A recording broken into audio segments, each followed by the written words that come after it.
More Walt Whitman.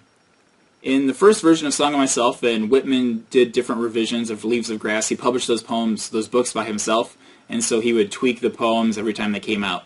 But in the first version of Song of Myself, it came out in 1855 in antebellum or pre-Civil War United States. Although the war hadn't officially broken out by then, Whitman was probably aware of the tension stirring across geographic, gender, and racial divides. And as you can tell from his preface to Leaves of Grass and from his poetry, he is keenly interested in the United States. He says in his preface, "The United States themselves are essentially the greatest poem." In the previous video, we discussed Whitman's sensuality, his praise of the physical self and the physical world.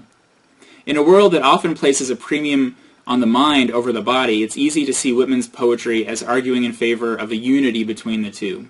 In section 21, Whitman proclaims, "I am the poet of the body, and I am the poet of the soul."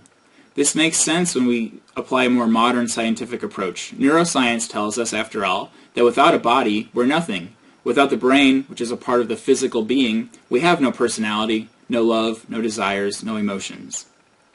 Whitman's notion of unity or equality has to do with the divided self, body and mind, but also with the United States, or even with the world as a whole.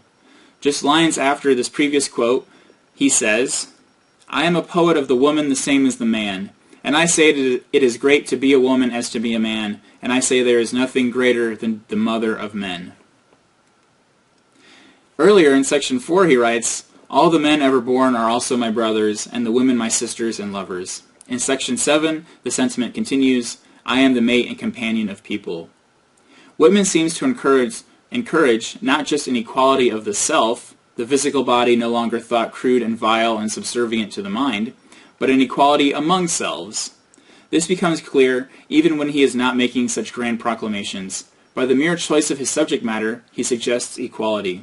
He writes of the Negro holding firmly the reins of his 4 horses, the married and unmarried children riding home to their Thanksgiving dinner, the pilot, the duck shooter, the lunatic, the machinist, the half-breed, the deckhands, the one-year wife, the clean-haired Yankee girl, the canal boy, the opium eater, the prostitute, the crowd, and the president.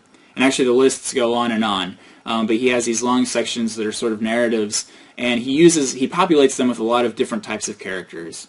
Whitman doesn't need to scream from the top of the mountain, "I am the poet of the Negro, and I am the poet of the deckhand, and I am the poet of the prostitute."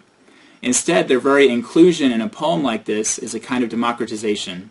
By including them in the subject matter, he is declaring them worthy.